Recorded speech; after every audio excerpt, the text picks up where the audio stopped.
everybody, this is Joel Hoekstra of Whitesnake. I want to have some fun with you today working on seconds in the key of E minor. So here we go. Okay, so what's a second? Well, it's just taking the scale steps side by side from the key of E minor or G major. That's what we're going to be working on today.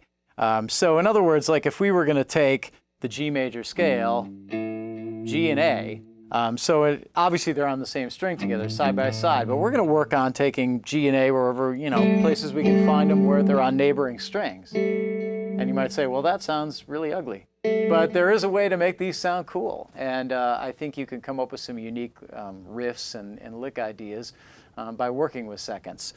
So anyway, that's the rub. A spread like this is really a major second, okay, where you're a whole step apart.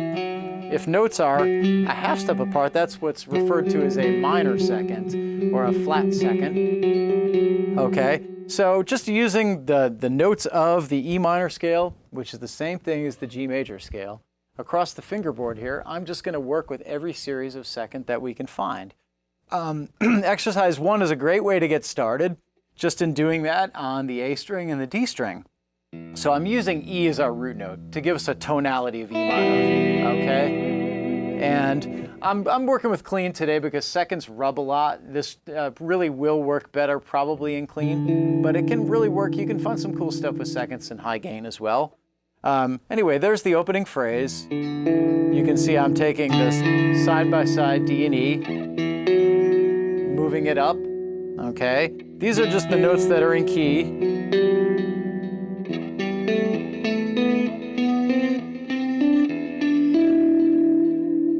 Okay, so that exercise sounds like this.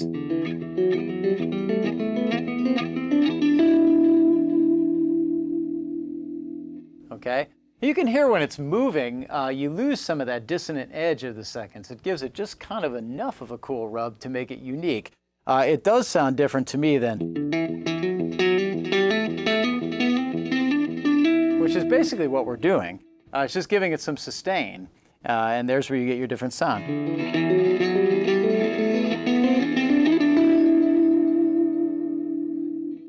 Exercise number 2, I took the seconds that fall in key on the D and G strings. So that would look like this. You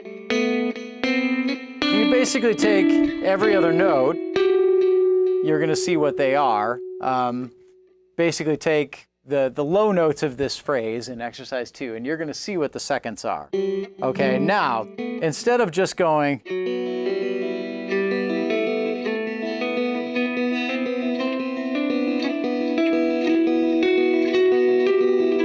I decided to reverse every other one to make it a little trickier and give you a little bit more of a not so obvious sound, I guess, a little less generic.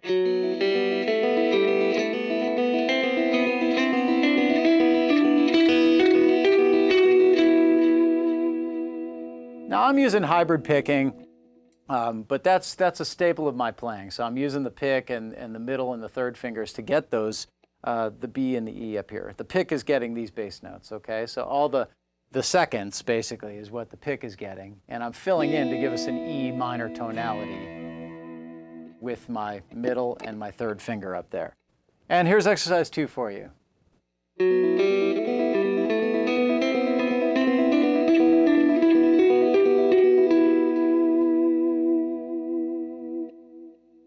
Okay, so continuing to move across in terms of where we're finding those seconds, I want to find them on the G and the B. And of course, it's going to change due to the tuning of the B string. We're tuned only a third apart from the G to the B, right? The rest of the guitar strings are tuned a fourth apart. So the way they look is going to look a little different. So here's the way a minor second is going to look. One less fret of a stretch. It's only a 3-fret stretch. And your major second stretch is only going to be a 2-fret stretch. So it should help us in theory here, right? So walking up, we've got.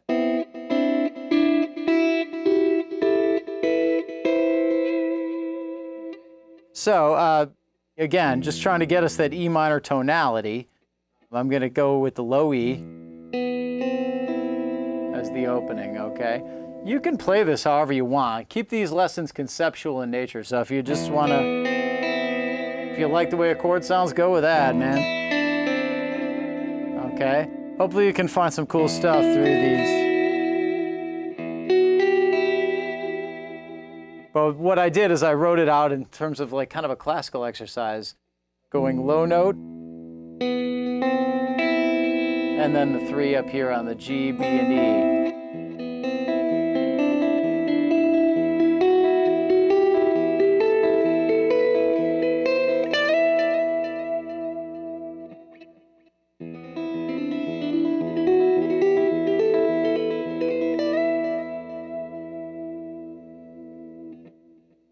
So exercise 4 is going to move us across to those seconds on the B and the E string. And we're back to our normal stretches of 3 frets for a normal second and a 4 fret stretch for that flat second, okay? All these, you know, you're just going to have to trust me that they're in key in E minor and G major. It's too much to explain in one lesson.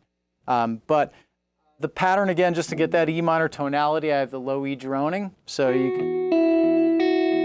is the first group of 16th notes there, the first 4 notes. Okay. Moving up to the next set.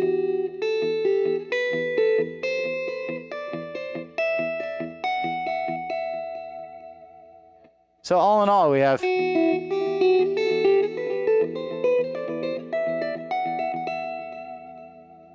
okay.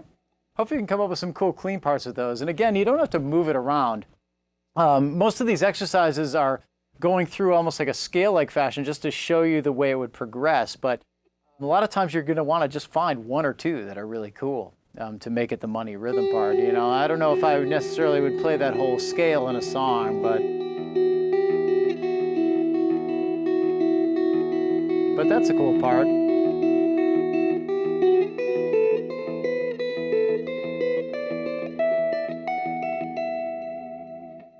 Just do what you want with it and have fun with the concept.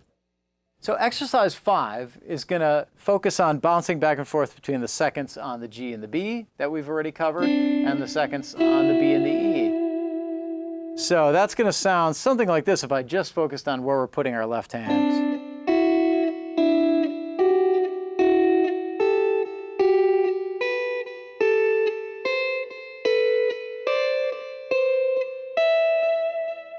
Sounds pretty funky on its own, but when you give it some tonality and some movement, it can actually sound really cool and very, very ethereal. So I'm taking the low E to give us that E minor tonality, and there's our second on the G and the B, and on the B and the E. Okay, so that first 2 beats of measure 1 of exercise 5 sounds like that. Now we're just going to move up the corresponding steps.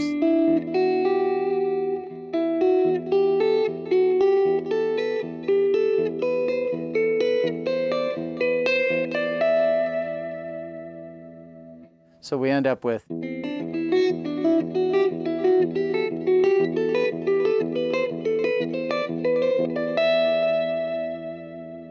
again, it's not necessarily playing this whole exercise, but hopefully that gives you the layout of the neck, and that's really what I'm going for in this. And all these lessons are really just meant to spark something creatively in you, for you to come up with your own riffs. And I hope that covering the seconds today has been fun and possibly interesting, and maybe it'll lead you to that cool guitar part you've been looking for.